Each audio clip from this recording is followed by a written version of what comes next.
Welcome, Trace. How are you? Hey, good morning. How are you? Hey, I'm doing good. Listen, I want to tip my hat to your call on AG. You got a triple out of it. Are you still long? Do you take profits along the way or what? Uh, yeah, but I have taken profits along the way, but I still think that this trade will continue. So I will re-add on any significant dips. Okay. I think a lot of people, and I know you're better than me at this. Most people are. Um, Being able to hold positions. What is it that you do that gives you the patience and also being willing? You have to risk profits, or you know, um, you're not going to get the run. You're not going to be there for the run, so you have to learn how to live through giving profits back because long term you think it offers more potential. What's your self-talk like when you're holding a position? I think, I do, first of all, I do a lot of fundamental analysis. So, some of these trades, I'm early. And, Yeah, I know that one. and the market goes sideways or goes nowhere or maybe dips. And sometimes they take a very long time to play out. That said, if I'm convicted in my thesis, that helps me hold. And again, I do scale out along the way to lock some profits in. And I do move up my stops as well too. So I'm not gonna Okay, let it come all the way back against me, right? okay. So that's that your methodology to stay long is to trail stops. Correct. What's that? Yes, that is correct. Yeah, okay. So here's where Tracy was recommending AG First Majestic, right in this range. So that's a triple. So yep, What a move. What a it's move. been a good trade. Yeah. When Um, we talked about it, it had just made it over that 200 day and retouched. I love those kind of trades. I love that kind of trade setup if it fits with my overall fundamental analysis as well. okay. So here was the 200 day and the 50 were right there gapped up. So we were talking about gaps today. So anyone who's short AG looking for the gaps to be filled are broke and Right. they're home and they're homeless now, Uh, or gaps. as they call the homeless now to make it sound not as bad, they're the unsheltered. They're not Yeah, I'm not. homeless, they just don't have shelter. All right, so go ahead, Trace. Yeah, I'm not a big gap trade. Well, it depends on what the market is. And that would be, if it does, I mean, gaps can go unfilled for years. But if, Right, that's what I mean. if Yeah. if you do see a gap and it gets filled and it fits your thesis, that's always a good place to at least try a long with, a rather tight stop. So Okay. So we know we've had all the metals, everything's moved except copper. And even copper's had a bit of a rally after its collapse. You like copper? oh, I still like copper for over long term because the Yeah, fundamentals, yeah. because we're going to have a supply deficit, et cetera. It's just that with copper, Tariffs. you have to know what's going on in the industry. A lot of that first really run up before that huge dip, what had to do with dislocations at LME. So, Yeah. you kind of have to know what you're dealing with copper because it's a little squirrely trade. Yeah. I mean, look, it's happened twice. Here's larger magnitude of it. But it sure looks like it's grinding its way back up. Let's get to your what used to be a huge focus of yours. I'm sure it still is. Where are you at on the oil trade? Well, personally, I think oil is going to be a story of 2026. This year, we know Okay. sentiment has been poor. I have not been a large participant in this market because sentiment's so poor. Obviously, it's trending down. And I think that there's this narrative in the market that we're going to have this huge glut. Now, this huge glut has not surfaced yet. Mhm. um, but with trade wars and worries about slowdown in the economy and on and off again with China, it's just really not a story for 2025. That said, I think it will be a story for 2026. Some of these oil stocks have been pretty beaten up, so I think that you can find some deals if you're trading the equities. Um, and, right here, I just, as far as actually trading oil, I don't really like it here. And I don't really see any kind of opportunity, at least for me. Okay. So, what oils would you be looking at if, say, we got down to, some people are looking low 50s or something like that. What oils do you like at this point? Any? So, Are you long any? I am long a couple of Canadian producers. That's about it. Okay. Okay. Anything on the nat gas front? Look, Nat gas, I think it's still a great trade. Some of the names have run a lot. Because of the storage build out we're building in the Gulf, which is going to double by 2029. So I still like the nat gas story. I think it's great. As far as trading the price, it's very difficult or it's very difficult to see nat gas prices hugely rise in the US just because of the sheer amount of nat gas that we produce, and yeah, our oil wells are getting gassier. And so as far as trading that gas price, I don't see it spiking, which is great news for the equities. It's great news consumers. for companies and consumers. And so, though I still think it's a story, I wouldn't expect a nat gas price squeeze anytime soon.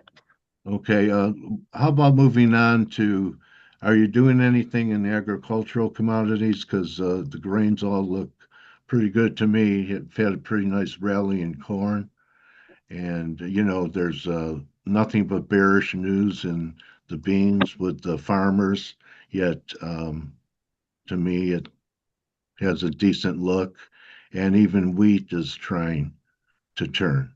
I Anything have in grains or fertilizers? No, I haven't. I traded fertilizers back in 2022. I have not really touched the grain or the fertilizer market since then, Okay. to be honest with you. Okay. Just getting back to crude for a second, Tracy. Have you seen the peace agreement between Iran and Israel and the U.S. Anywhere? Have I seen a peace agreement? Yeah. Has there been a solid peace agreement? No, that's my Exactly. point.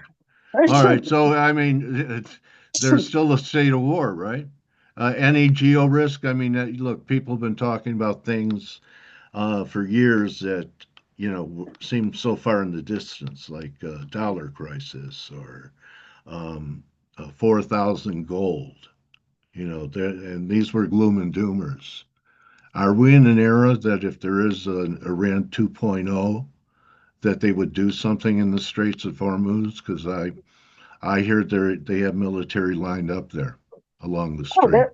it's always a possibility. The problem with it is that they would be kind of cutting off their nose to spite their Right. face, right? Because Right. uh, they need to move oil and gas through that strait too. So um, Yeah. it's always a possibility. Not never say never on that one, absolutely. Yeah. But Okay. I think it would be a last resort tool for them just because of that fact. Okay. Well, desperate nations do desperate things, don't they? Sometimes. Always, like I said, Yeah. never count it out. Yeah. Is there anything else that I haven't covered for you? You have a view on the dollar? I have a view. Well, we kind of been. I mean, if you look at a longer term chart, we've kind of been rangy. Yeah. right? 96 to 99, let's call it.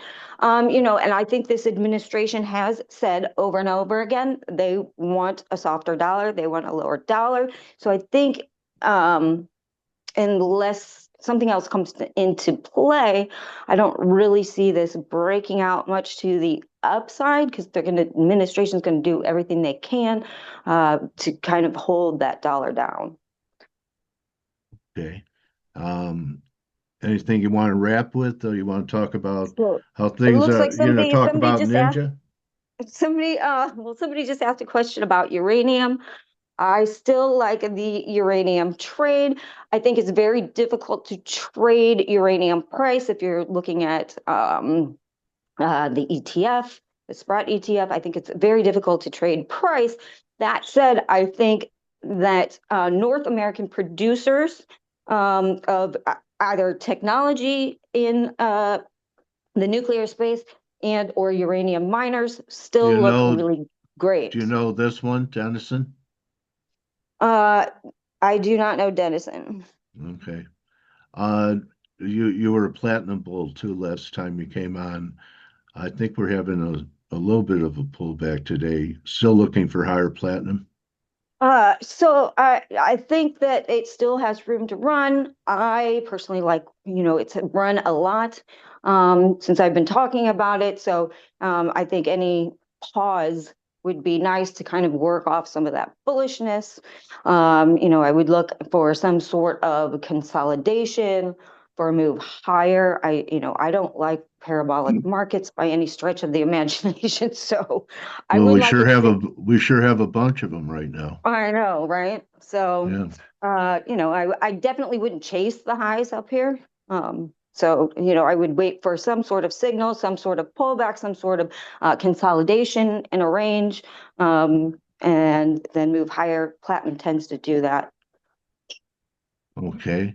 So tell us a little bit about how the show is going for you and working over at Yeah. Ninja Trading. So we got NinjaTrader Live every morning. I host a macro show with Anthony Crudele, Jim Cagnina, and Craig Shapiro.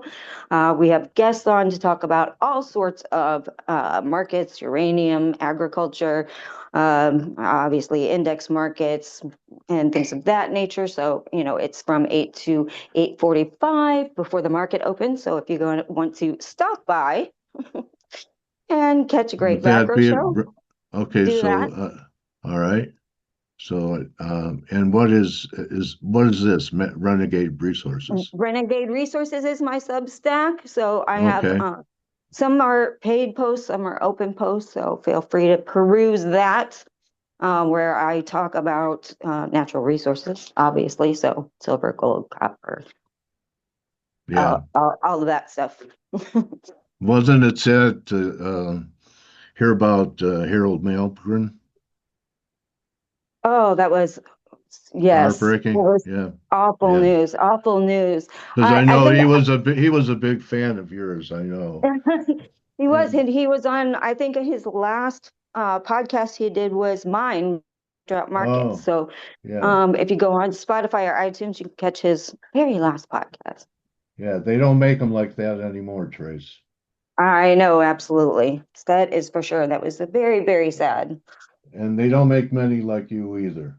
Tracy, you're a pro. It's always great to have you. Talk to you. Great calls, and keep that stay in the zone. All right. Thank you so Always, much. always rooting for you. You're the best. And likewise. All right, so that's a wrap, everyone. You know you have to follow Tracy. Okay, I mean I don't even have to say it. It's rhetorical. So have a great weekend, everyone. Remember, don't just count your coins and your bars and anything else that hurts when it falls on your foot. Count your blessings. We'll see you all Monday. Have a great weekend. Enjoy, recharge, because I'm sure it's going to be wild again next week. Adios, everyone. You're very welcome, everyone. Thank you. All right. Thanks again, Tracy. Hey traders, this is Blake Morrow with ForexAnalytix. Thanks for stopping by our YouTube channel. Don't forget to like these videos, share them, and subscribe to our channel so you don't miss any of the content that we provide here for free. Thanks for stopping by. I'll see you in the next video.